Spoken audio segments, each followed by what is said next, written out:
Bismillah, wassalatu wassalamu ala rasulillah, rabbi shrah li sadri wa yassir li amri wa hlul 'uqdatan min lisani yafqahu qawli.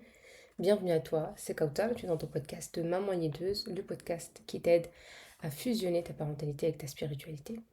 Alors aujourd'hui, j'ai envie de partager avec toi encore une nouvelle réflexion. Je t'avoue que ce ne sont pas les sujets qui manquent pour les podcasts, mais chaque situation, chaque interaction avec vous, avec certains d'entre vous, euh, viennent nourrir, on va dire, des idées plus que d'autres. Même si on est toujours dans le même cheminement, on est toujours dans le même besoin, ce besoin essentiel d'un retour vers Allah Azza wa Jal. Alors là, je vais commencer par une question, quelque part comme une espèce de fondation pour ce podcast-là et pour tous les autres podcasts finalement, parce que c'est réellement une question que je me pose et que je t'invite à te poser également et à partager autour de toi. D'ailleurs, je vous remercie pour les retours à la reprise du podcast, qu'Allah vous récompense pour votre bienveillance et puis pour votre fidélité, j'ai envie de dire, par rapport à tous les podcasts et le travail que je partage avec vous. L'objet finalement de ce podcast aujourd'hui, c'est la question: qui éduque vraiment nos enfants? L'idée, c'est de pouvoir nous ressaisir et peut-être redonner un autre sens à notre cheminement parental. Une réflexion qui me semble essentielle parce qu'elle pourrait provoquer un véritable déclic chez nous. Vous savez, dans les accompagnements que je fais et même au travers des appels diagnostiques que j'ai avec certaines mamans, il y a quelque chose que je remarque souvent, un dénominateur commun, une question qui fait toute la différence dans la transformation des mamans que j'accompagne. Et cette question, elle est simple, mais elle est percutante. Qui éduque nos enfants? Alors beaucoup d'entre nous pensent que bien sûr c'est nous qui éduquons nos enfants. Après tout, on passe des heures à les guider, à préparer leur repas, à veiller sur leurs devoirs, à organiser leurs activités. Mais quand on prend un moment pour réfléchir, pour vraiment regarder nos actions quotidiennes, on se rend compte que parfois l'essentiel nous échappe. Il y a un piège en fait qui est le piège de l'automatisme, j'ai envie de dire. En fait, souvent, on est emporté par la routine. Le travail, les tâches ménagères, les devoirs, les courses, les cours du soir, etc., le sport.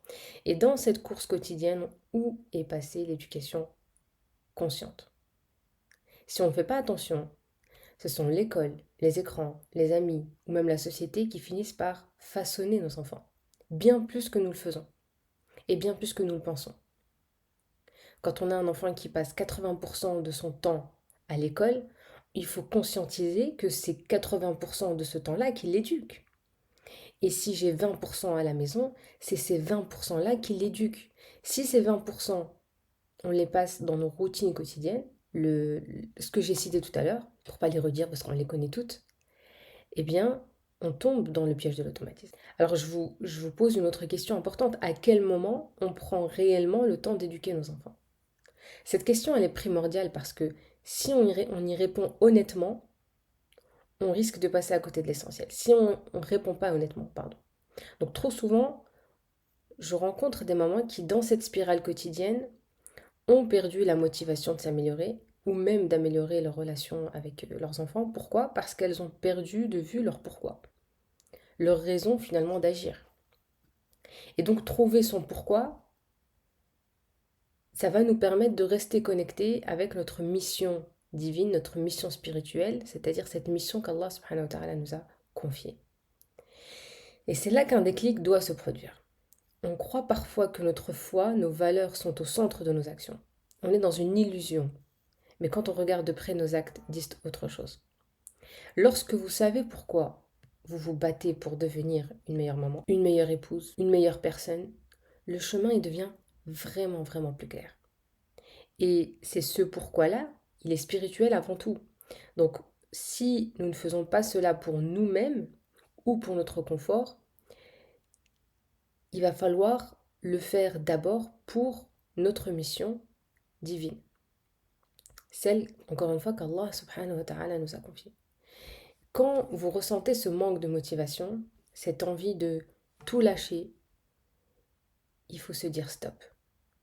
Je ne peux pas arrêter. En fait, je l'ai déjà dit et je le redis, mais qui sommes-nous pour dire j'arrête? En fait, on ne fait pas ça pour nous, on ne fait pas ça pour nous faire plaisir. C'est pour ça que parfois il n'y aura pas de plaisir. Mais on le fait pour Allah Azza wa Jalla. Allah, il n'attend pas de nous des résultats, encore une fois, parfaits, mais il nous observe dans notre cheminement. Et Allah, il nous dit, وَقُلْ اعْمَلُوا فَسَيَرَ اللَّهُ عَمَلَكُمْ. Mais agissez et Allah verra vos actions. En aucun cas, jamais dans le Coran, Allah a invité ou incité quelqu'un à démissionner. Aujourd'hui, on est énormément de parents à se dire et à s'avouer que nous démissionnons. Je suis démissionnaire, je veux démissionner. Alors, il y a une définition entre je suis démuni, je suis dépassé, j'ai besoin d'aide, j'ai besoin d'outils, et je démissionne. Et en fait, c'est se laisser le choix de démissionner. Est-ce que dans notre spiritualité, on peut démissionner? Est-ce qu'on a ce luxe de pouvoir démissionner quand on ne sait pas quand est-ce que notre âme va être reprise, quand on ne sait pas si on a assez collecté de hasanet, si on sait qu'on est des êtres qui commettons des péchés régulièrement, si on n'est pas des êtres parfaits, est-ce qu'on a ce luxe de pouvoir démissionner et arrêter de faire l'obligatoire, pas le surérogatoire, l'obligatoire? Et il faut vraiment se poser cette question-là. Quand on revient à l'histoire du prophète alayhi salam, cette période où les musulmans sont boycottés par les Qurayshites, empêchés de se nourrir, de se déplacer, de se soigner, de tous leurs besoins vitaux essentiels, et que là ils sont sous pression, il n'y a plus d'issue. Peut-être qu'à ce moment-là, on aurait pensé que ça y est, il faut démissionner là. Il faut démissionner et puis il faut s'en remettre au Quraysh et il faut avouer que c'est bon, on a perdu et c'est bon. À aucun moment, Allah subhanahu wa ta'ala leur a dit démissionner.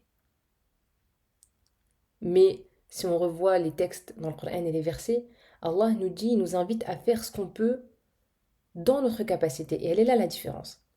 Parce que nous, c'est soit on fait au max, on fait plus que ce qu'on peut faire, plus que ce que l'on doit faire, et donc on a des moments épuisés, éreintés, exténués, à s'épuiser, c'est ce que je disais dans l'autre podcast, à vouloir combler, être sous l'emprise des désirs de leurs enfants, et on a ce qu'on peut faire. C'est-à-dire que une bienveillance envers d'abord nous-mêmes pour pouvoir l'être avec les autres, et donc s'accorder d'abord une bienveillance envers soi, être dans un juste milieu, et naturellement pouvoir être, à ce moment-là être disponible pour ses enfants et pour d'autres personnes autour de nous. Donc, il y a une invitation à agir, toujours dans la capacité de l'être humain. Fattaqullaha mastata'tum. Et craignez Allah du mieux que vous pouvez. La yukallifullahu nafsan illa wusa. Allah n'afflige pas une personne plus que sa capacité. Maintenant, il est important de savoir quelle est ma capacité. Je ne pensais pas être capable de ça. Je ne pensais pas qu'un jour je pourrais faire ça. Je pensais pas. Je le vois dans les accompagnements des mamans qui reprennent goût à être avec leurs enfants, des mamans qui arrivent à mettre un cadre, des mamans qui arrivent enfin à gérer les émotions de leurs enfants. Ça, c'est des choses qu'elles ne se pensaient pas capables de faire. Qu'est-ce qu'elles ont fait pour se sentir capables? Elles se sont pris en main, elles ont développé des compétences, elles ont pris sur elles, elles ont investi en elles, en temps, en argent, et elles développent des compétences qui leur permettent, alhamdoulilah, aujourd'hui, de passer d'une étape à une autre, d'une version d'elles à une autre. Si on revient à ces mamans quelques mois en avance, elles ne se sentaient pas capables. Donc pour elles, ce qu'elles vivaient était au-dessus de leur capacité. Mais quand elles ont développé leur capacité, elles se sont rendues compte qu'en fait, ce qui se passait autour d'elles était dans leur capacité. Donc il y aura des moments où on ne va pas avoir la motivation, mais on se rappelle pourquoi on le fait. Donc il y a besoin d'un effort continu. Je vois des mamans qui passent d'une situation chaotique à une situation apaisée. Et qui, alhamdoulilah, utilisent, elles, les termes de je me sens apaisée, je sens cette sakina que je recherchais. Simplement parce qu'elles ont pris le temps de comprendre le sens profond de leur mission. D'acquérir des outils concrets, oui, et d'ajuster leur vision. Donc aujourd'hui, je vous invite à ne plus procrastiner dans votre cheminement. Vous avez déjà fait un pas vers l'amélioration en essayant d'écouter des podcasts comme celui-ci, en vous investissant différemment, en vous instruisant, etc. Mais continuez, ne lâchez pas. Vous allez devoir aller au bout de vos efforts. Vous verrez que ce qui sauve la relation, ce qui sauve les relations, ce qui renforce les foyers, ce qui apporte une sérénité intérieure inestimable, c'est de continuer, de vouloir continuer, c'est cette volonté de vouloir plaire à Allah. Et je repose la question de prenez le temps, si je dois terminer avec 3 conseils, de redéfinir votre pourquoi. Pourquoi vous souhaitez vous améliorer en tant que femme, en tant qu'épouse, en tant que mère? Faites le lien constamment avec votre spiritualité et souvenez-vous que chaque petit effort compte aux yeux d'Allah Azza wa Jal. Je vous assure que si on enlève le lien avec Allah Azza wa Jal, il est très très très difficile de garder le cap, il est très difficile de tenir, il est très difficile de trouver la motivation. Et je vous ramène encore à cette question que je vous ai posée au début, qui éduque mes enfants? C'est-à-dire que les comportements que vous voyez chez vos enfants, ils ne viennent pas de nulle part. Soit ils viennent d'un environnement, soit ils viennent d'un manquement, soit ils viennent de nous. Donc dans tous les cas, on a notre responsabilité. S'ils viennent d'un environnement, c'est à nous de veiller à ce que l'environnement dans lequel nos enfants baignent, bien qu'il y ait un impact sur eux malgré nous, il faut qu'on ait un plan d'action pour pouvoir rééquilibrer la balance, changer le tour, pour pouvoir améliorer, sauver, j'ai envie de dire, mais minimiser en fait les risques. Si c'est moi, il va falloir que je fasse un travail sur moi dans tous les cas. Et si c'est par un manquement de ma part, il va falloir que je rattrape ce manquement. Mais il faut être conscient que on n'est pas seul à éduquer nos enfants, vraiment. Et comme je l'ai déjà dit dans plusieurs ateliers, la concurrence est rude. La concurrence est rude. Vraiment, nous ne sommes pas seuls à les éduquer.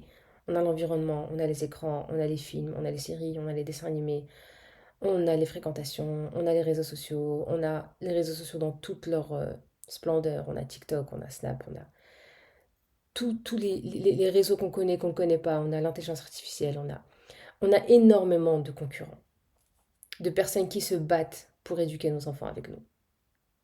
Donc, il suffit pas d'être juste parent, en fait, j'ai envie de dire.